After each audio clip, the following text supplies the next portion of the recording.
Hi folks, welcome to another edition of the Omnist Hour. Let me just throttle back the music a little bit.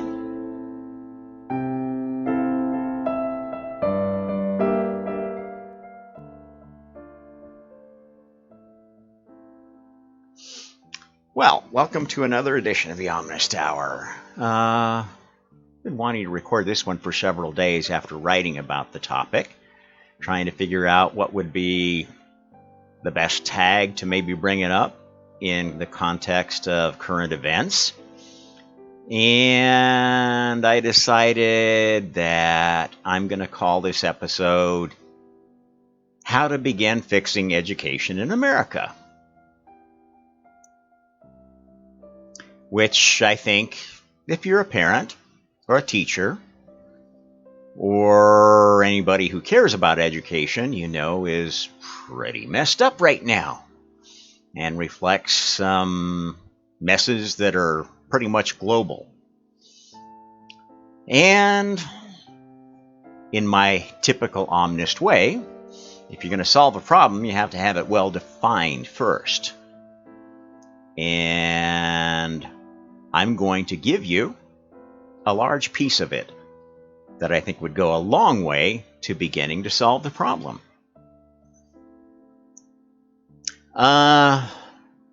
Let's jog our memories back to one of the first games that most of us probably played as a child, besides peekaboo. Think? What's one of the most popular children's games that you can play anywhere without a board and keep a child amused for quite some time? Quiet contest, staring contest, those come to mind, but no, I'm talking about a real serious game that has some strategy to it, even though game theorists say it doesn't. I'm talking about that age-old favorite that, at least in the U.S., we call rock, paper, scissors. You played that, haven't you? Especially with your kids. And seen your kids get all sorts of enjoyment out of it for the fun of hitting each other and cutting each other and papering each other. Am I right? Now, if you go look up the Wikipedia entry on rock, paper, scissors, you will maybe discover their conjecture that this game came from China, because some Chinese scholar first mentioned it in about 1600 as a game that was originally invented in the Han Dynasty, from about 200 BC to 200 AD era, which, if anybody knows who the Han people are the dynasty that left the most indelible stamp on China. It's now what they call the main ethnicity of China. And let me tell you, for somebody who's lived in China, if you're not Han, you're not anything in China. It doesn't matter what kind of minority you are, Miao, Hu, Uyghur. If you ain't Han, or at least related to the Han, you probably don't have many connections in the party. Well, read on a little bit more in the entry and you'll find that, there are other versions of this game, including popular versions in Korea and Japan. Now, Japan is the first ones that gave a name to it that was worth even translating. The names in Chinese are not very exciting. It's like cut finger. It's called cut finger in Chinese. In Japan, they call it, let's see, the game, something like the game of the three enemies who are afraid of each other, which is, you must admit, a much more honest name. At any rate, if you read on through this interesting article, you'll hear a lot of mention about the versions that sprung up in America and how it became so popular as rock, paper, scissors, and got its particular symbology of rock and paper and scissors, and its particular customs of smashing and cutting and covering up. But if you continue to read this article, there's an interesting apocryphal note in there that says there's another version of this game that's played in Indonesia that's called Elephant, Human, Ant. And in this version of it, the elephant, who is the strongest, is able to stomp on the humans, but can succumb to the ant, who I guess can get in places where they can't defend and bite their tender spots and maybe give them a disease or something like that. The human, in its turn, is afraid of the elephant, doesn't want to get stomped, but thinks the ants can be just trampled on willy-nilly because a human is quite nimble, quite energetic and clever, and thinks anything smaller than it, or anything with less power than it, can be stomped at will, if it's only dehumanized enough. The ant, poor little ant, is deathly afraid of the humans stomping it, but in its hive nature, knows that if it gets mad at an elephant, it can swarm, and at least a few lucky individuals will swarm the elephant and even bring down the greatest elephant. And if you think about it, this makes a lot more sense because it's all based on things that you can observe in nature. Elephants are scared of small things, even a mouse. Everybody knows that, right? And it's true. They're afraid something's going to maybe infect their toe, and an infected toe on an elephant is lethal. Can be. Ants, we know, have very little power individually, but thanks to the hive mind mentality, when they get a gumption to go after food or go after an enemy, they can wreak incredible havoc. Humans, in turn, have a tendency to think that they can defeat anything until they meet something bigger than themselves. Then they get scared and run away. Generally. Or maybe humans find other strategies. It's a much more natural game than any of the versions that's mentioned. And yet, there's no justification for saying that the game came from China, was invented in China. Over 2,000 years ago, maybe around the time of Jesus. Jesus. Now, can you imagine if the real Jesus was responsible for inventing the ant-elephant-human version of the game and wasn't out preaching universal love? Turn the other cheek. Render unto Caesar what is Caesar's due. Might be a very different Christianity we were worshiping today. Might be a very different hierarchy that we'd have ruling us today. Imagine if that story had persisted when they imported the game to China. The ants in China would have a better idea of how to deal with their problem. They're starting to figure it out. As anybody who knows how many young people in China consider themselves ants, talk of themselves as ants. Now, if you haven't quite gotten what I'm talking about yet, let me pose this rock, paper, scissors. Think of the cultural significance of that. Is there anything the least bit human about the protagonists, antagonists? Where did that come from? This silliness that the rock can break the scissors, and the scissors can cut the paper, and the paper can cover the rock. Does it make any natural sense other than, kind of a rationalized, silly sort of philosophical sense? Does it have any moral lesson other than it's fun to hit things and it's fun to cover the things that hit you last time? Well, here's a proposal for what the symbology really is and how we ended up with rock, paper, scissors.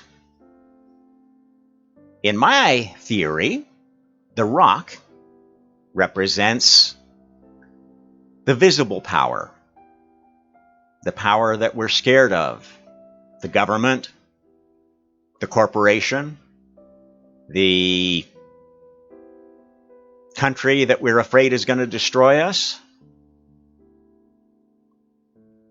The scissors represents the counterculture, the underdog. They don't have much power, but boy, they're ready to go kill the rock if they could just get some help. And the paper, where does that come from?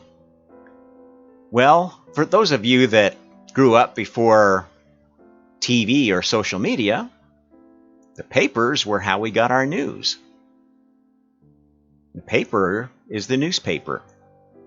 And all three of these things, non-human things, soulless things, maybe, they might have souls. Actually, I do believe they have souls, but the idea that came up with this game is pretty soulless. None of them are human. So where do the humans fit in this game? Well, they all suffer under this trilogy of things that can harm them that cover up for each other. The paper covers up the fact that the rock and the scissors are basically the two teams of the duopoly. The two teams that really are allied against each other, against the people, and use the media, the beautiful people of media and Hollywood and advertising, to cover up the misdeeds of the rock and the misdeeds of the scissors, because the scissors are always there to become the rock. And now we have a new rock and a new scissors. And the same old media telling you you just won a great victory over fascism. You just won a great victory over communism. You just won a great victory over drugs, over Trumpies, over Brandon.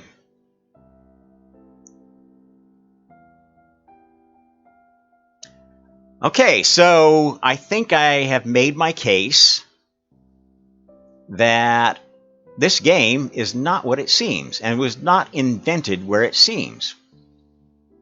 And in fact, is a good example of cultural Marxism. Now, we talked about that before. If you don't know what cultural Marxism is, it's basically making up stories and repeating them so often with controlled media that they become the truth. And this is how every power since the beginning of time has doctored history instead of divinity. This is how messiahs become Jesus or Krishna, or turn into prophets, simple prophets like Muhammad, and the real meaning of spirituality is lost. Which, if you study the ancient roots of every culture, there's a lot of commonality in early spirituality. And all leads back to stories of these godlike creatures visiting the earth and teaching humanity, even creating humanity. Maybe as a slave species, maybe for other reasons.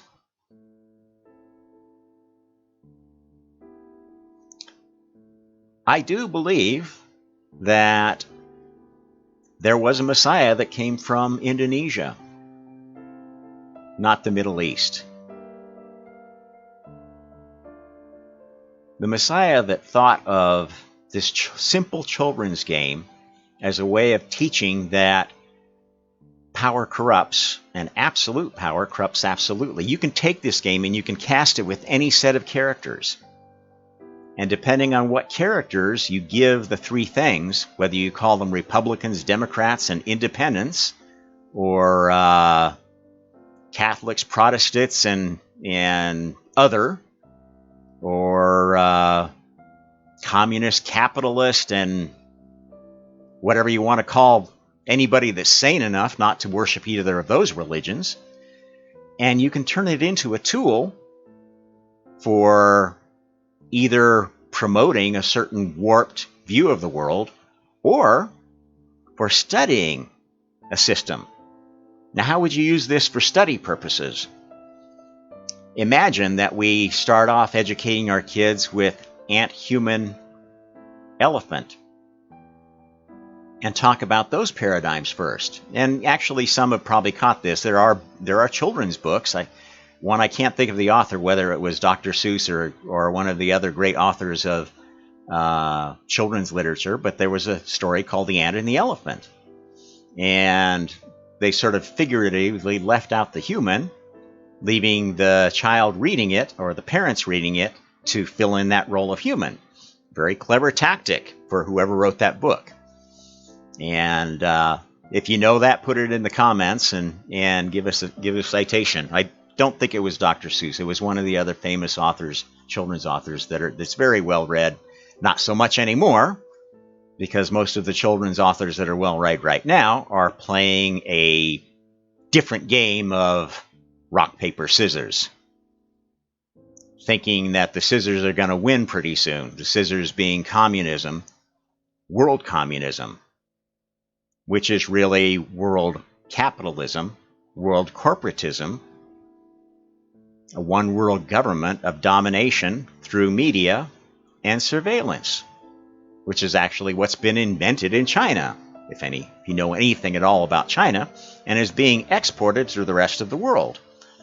And the big brouhaha right now is that these gentle Chinese who invented or perfected this technology, at least developed it, a lot of technologies for the West that they didn't want to get caught developing them, testing themselves, is now acting a little bit more independent than they thought that their wonderful Chinese friends were, not remembering that about 100 years before the Chinese version of rock, paper, scissors was miraculously documented and attributed to the Han Dynasty, there was a very great admiral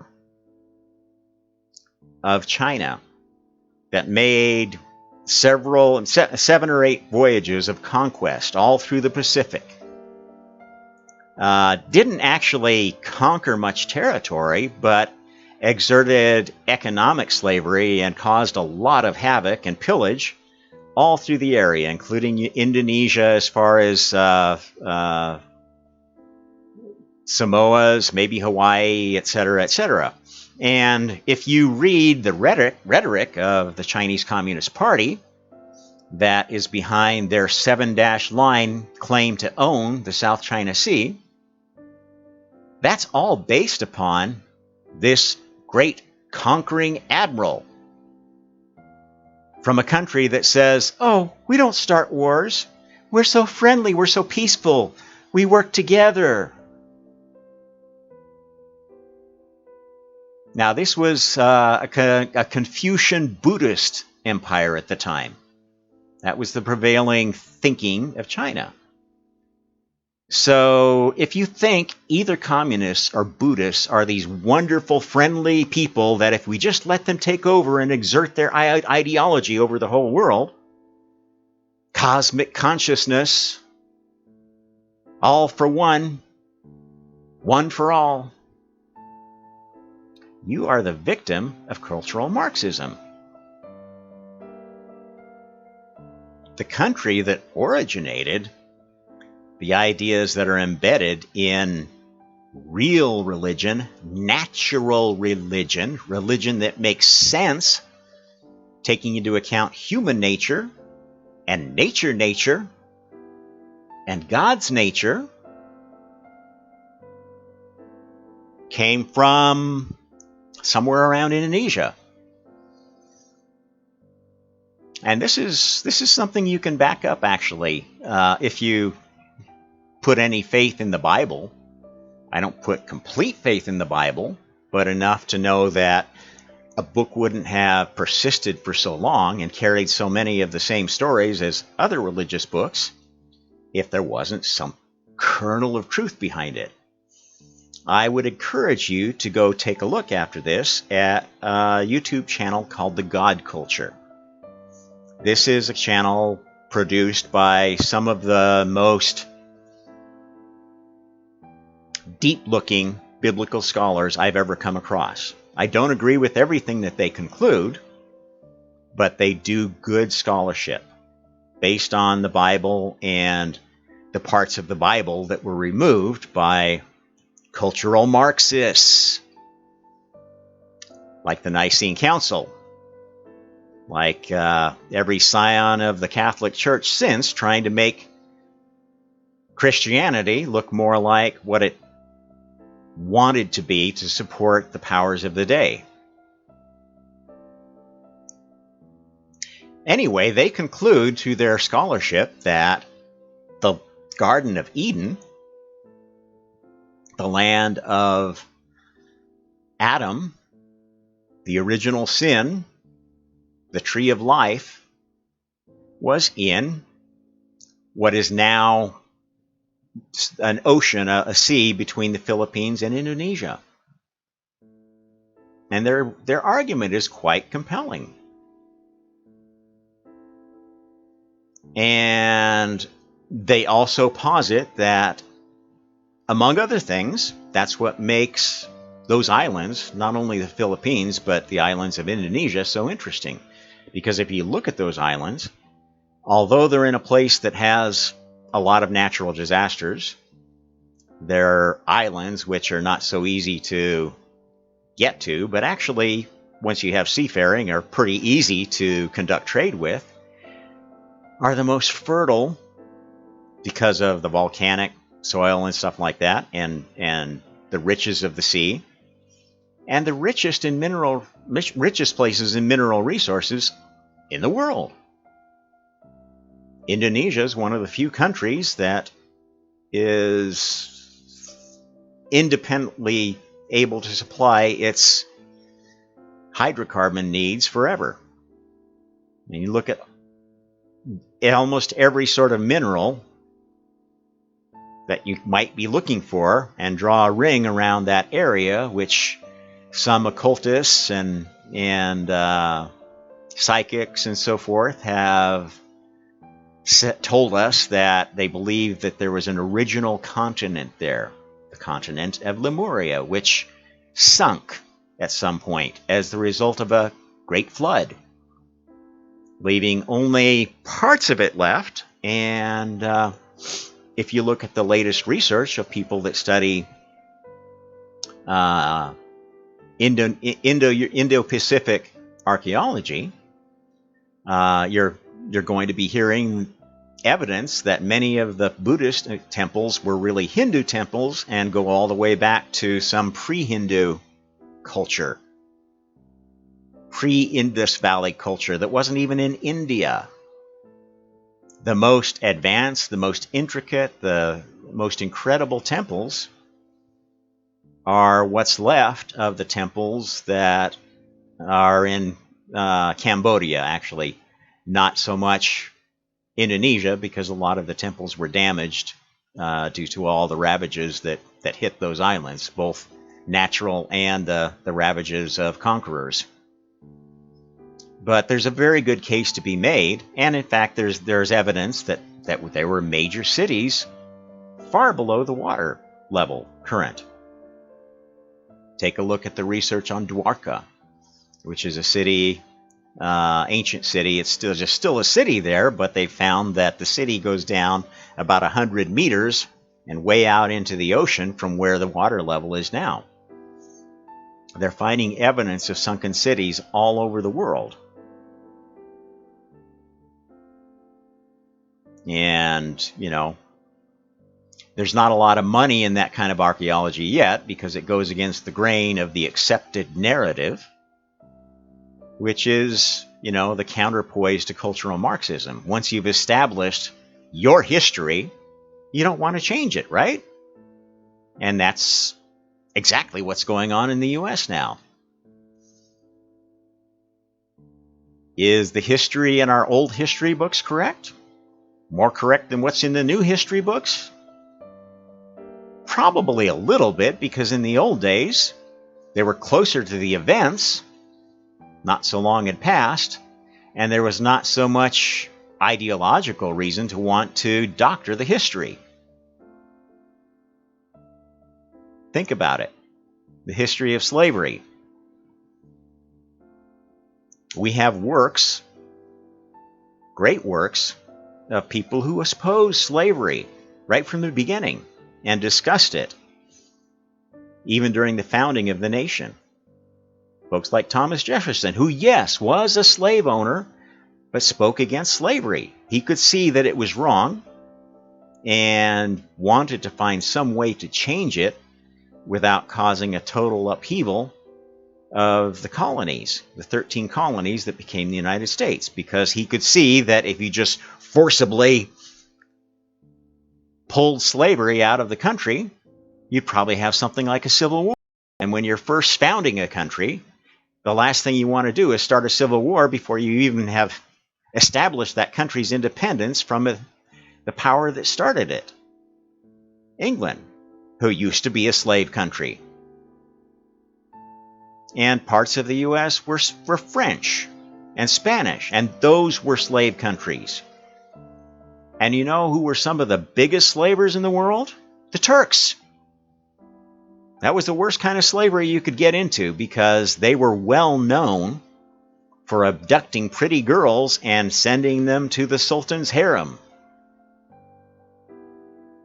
At least Henry VIII had to either divorce or kill 7 of his wives to get to the 8th. So next time you want to cast stones at American history the way it was, instead of giving a sense of what it really was, which you can find. I mean, the newspapers are still there. They haven't been scrubbed. And if you look at the local papers, see what they were saying about it, yes, you will get a propagandistic narrative. But if you distill out of papers and don't just selectively pick one or the other, you'll get a good sense of where the country was at any given time. And real historians do that. Real historians who aren't like, flag-waving John Birch Society people or communist sickle-waving folks like Howard Zinn. There's a lot of good stuff. I would highly recommend reading Zinn's work, because it was very well researched. It was just very selectively reported, because he already had a narrative that he was trying to prove. And that's essentially how cultural Marxism happens, even if you're not intending it. And that's a lot of what's going on in our education system today, which ties back to why I think this is a cure for education. Because cultural Marxism is against nature. It's basically making the God of truth your God and nobody else's, and excluding everybody else from that. And any God or thing we worship, ideology or political party or whatever, that we worship to the exclusion of any other truth, is a dark God, is a human made-up God.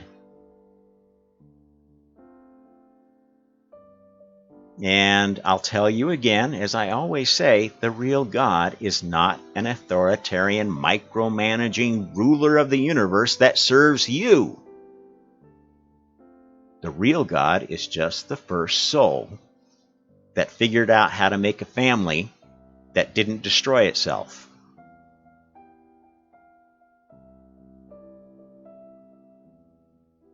There are all kinds of families destroying themselves within this system that think maybe they're killing God or killing the Satan, killing the enemy. All they're really doing is killing themselves, killing their brothers and sisters and siblings, and making the real gods very, very, very sad. Now, you can't have an incarnation without conflict. You cannot have an incarnation without doing damage to another soul.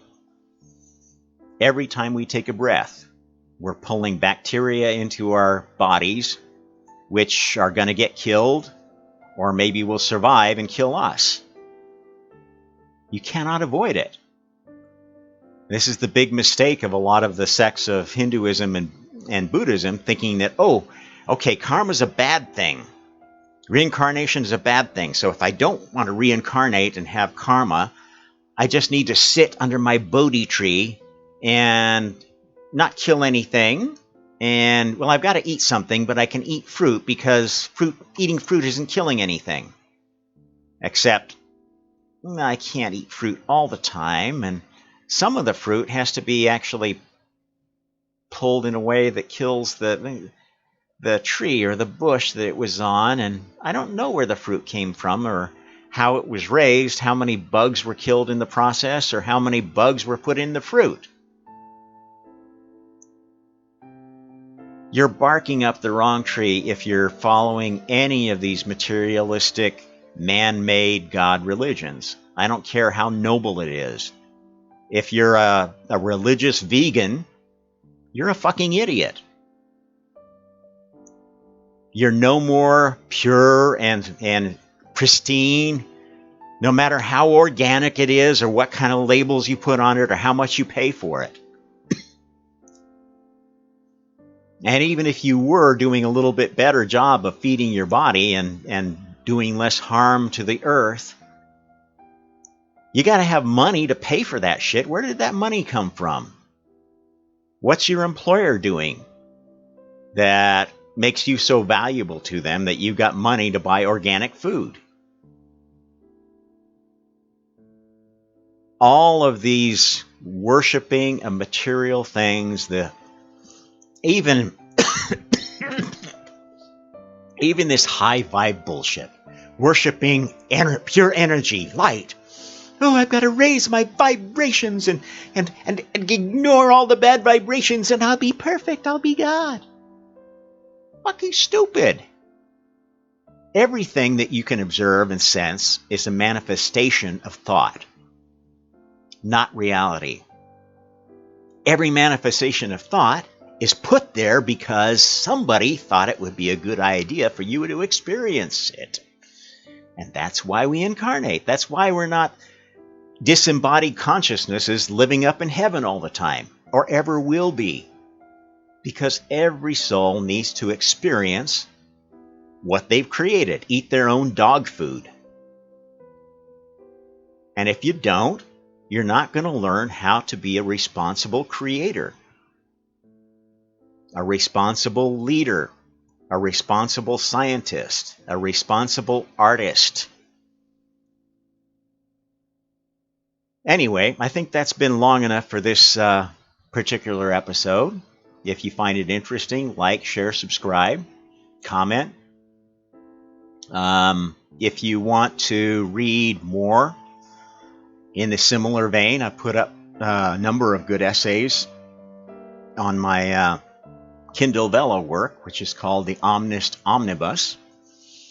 Or you can read my original work, which, I don't know, maybe is a little dated now, but I have no reason to really make major changes to it, called A New Old Testament for an Old New Age.